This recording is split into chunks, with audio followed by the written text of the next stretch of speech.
بسم الله الحمد لله والصلاة والسلام على رسول الله وعلى آله وصحبه ومن والاه.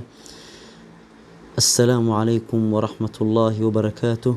تحية طيبة لمتابعي هذه القناة، وشكرا لكم على المشاركة في هذه المرحلة. إن شاء الله سنراجع مقرر اللغة العربية مراجعة إجمالية حول ما في المقرر من الفوائد والأحكام وأيضا من الدروس. في هذه المرحلة إن شاء الله سنبدأ جولتنا بمراجعة المقررات لصف الرابع الثانوي. ماشي وحنو بلامدون إن شاء الله تعالى مقرر كأفراد فصل كدوكسي سري، وحان إن شاء الله تعالى أن دول استاجينا صفحة السدحات أو قبل أبدنا وحدة مقدمة عن الأدب العربي في العصر الحديث. مركز كواد وحان كدودنا إن شاء الله تعالى العصر الحديث أن كدودي دونا إله إذن كيس صفحة السدحات مركز كواد وحان صوت تحديديننا تحديد بداية العصر الحديث في العالم العربي. إن أسلوه قانو قرمو صوب اللوضي وحلو يقانا مصطلحة أما الترمينولوجيا لو يقانا عصر الحديث.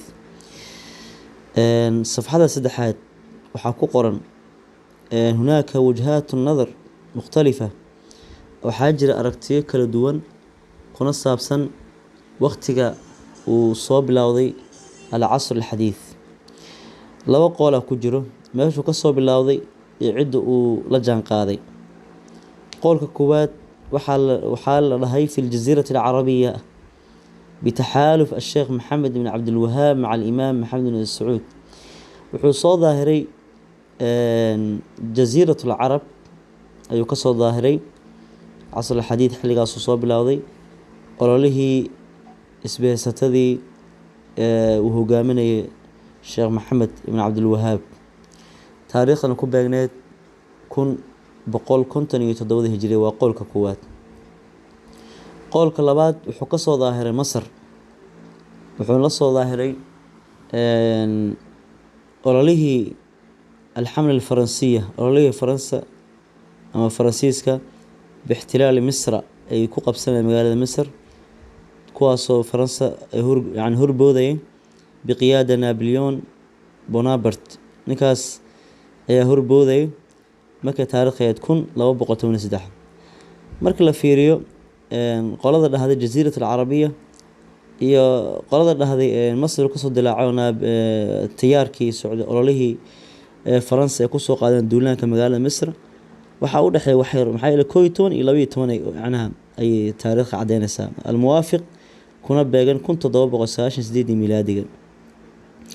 marka labadaas qolo ku jiro muddada casrigan u soo bilowday sida xoog leh oo loo badan yahay oo al-mu'arrikhiin xoojinayaan dadka taariikhiyaanka inta badan xoojinayaan waa sanawaadkii ololihii Faransa kuna beegnayd 1798 iyo 1801 بمعنى أرضي وحوران كرا آخر القرن الثامن عشر أي صوب بالأوضين وأوائل التاسع العشر يعني باللوغي سنة كيساقالات.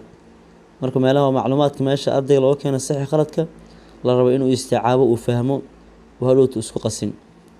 qodobkaas waxa uu baxna marka muddada kooban iyo waqtiga ololahaas casrigaas uu bilowday. نقطة labaad waxaan ka doodeynaa ماذا استخدمت الحملة الفرنسية حملة الفرنسية كالأسلحة maxay u adeegsatay hub oo kale maxay u adeegsatay markay magaalada Masar ay gacanta ku dhigayeen. marka waxay u adeegsadeen sida la sheegay cilmiga waxa la tiknoolajiyada cilmiga adduunka uu u talaabsaday. marka ololihii Faransa laba shay ku jiray iijaabi waxa la iyo salbi. salbigu waa inay degeen dhulkii Masar ay qabsadeen oo gumeysteen. iijaabina waa maxay in laga bartay qaabka waxa la sheegaa marka inay ka barteen reer Masar xitaa dawaawiinta ciidanka iyo isbitaalada la dhigay waxana buwaagta lagu qoro bukaanada iyo waxaas in kasto taariikhda islaamka ay horeysay dawaawiinta ciidanka khilaafadii sayid cumar radiallahu canhu ee horeysay. haddana duruus badan laga qaatay. waxaa la helay 2,000 oo mutakhasis ah oo cilmiyo kala duwan ku takhasusay, sidaas ayay sheegaan qolada mu'arikhiinta.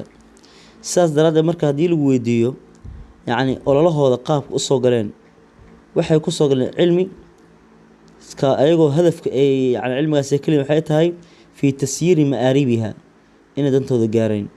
sidaas daraaddeed dantooda ku gaaraan cilmigaas. sidaas daraaddeed waxaa soo muuqday waa iijaabiga ololihii faransa.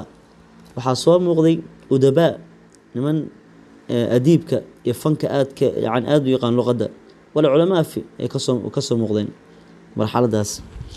isla sanadkaas waxaa qad nahda aladab wartafaca maca nuhuud alculum alukhraa, maadaama culumtii kale ay horumartay oo electrigii wixii ku saabsanaa culumtii kale ay horumar gaareen, waxaa yani la jaan qaaday oo asagana horumar gaaray cilmiga aan baran doono ah aladab alcarabi. su-aasha saddexaad ee khulaasatu darsigeena maanta waxay tahay muddatu istimara hadi alcasr. inuu soo socday ololahan, inuu soo socday, waana safxada 4 ayuu ardayga jawaabta ka akhrisan karaa.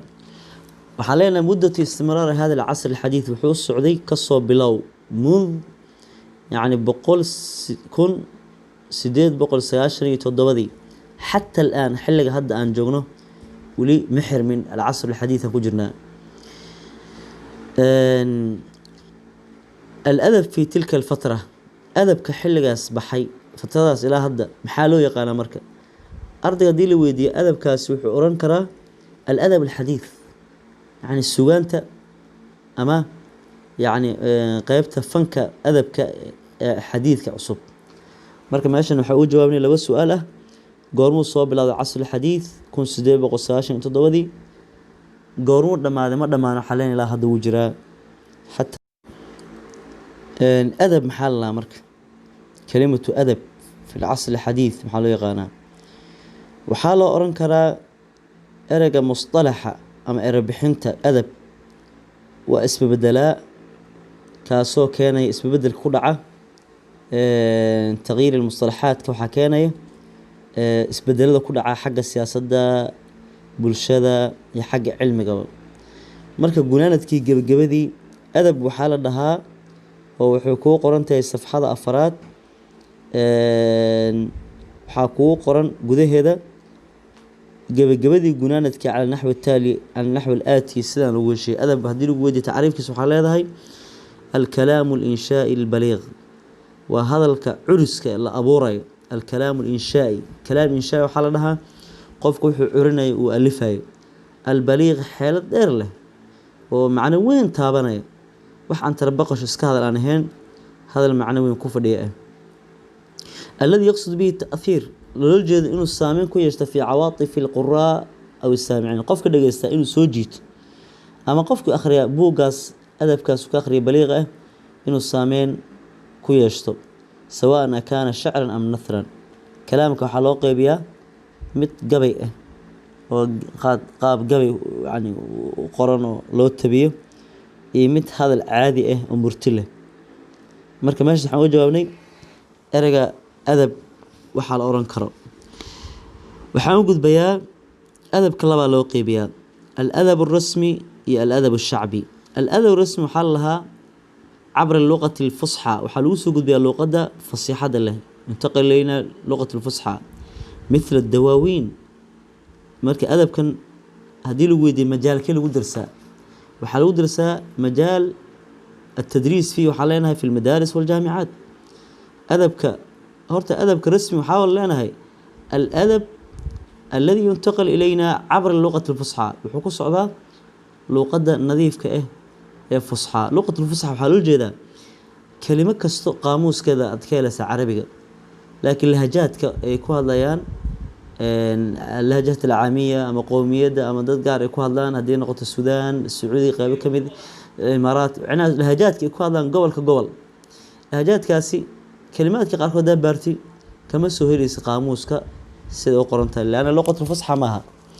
qaybta labaad haddii lagu weydiiyo marka qaybtaas waxaa lagu darsaa fi majaal almadaaris waljaamicaat. sidoo kale aladab alshacbi بين قوسين وحالة قال العام اسكو معنوان حانا كان وياهي أدب لو سياقة خاصة سجاره تنتجه الجماعة كوح جاره كو هذا الشيء قرار جاره أدب كان نوعا هديله ويديو قاب كوكو بحا ينتقل عبر الذاكرة أنوسو قد بيها كيروح هو عبر اللغة الفصحى مركا هديله ويديو ما الفرق بين الأدب الرسمي والأدب الشعبي حال هذا هي الأدب الرسمي ينتقل إلينا عبر اللغة الفصحى والأدب الشعبي ينتقل إلينا على عبر الذاكرة.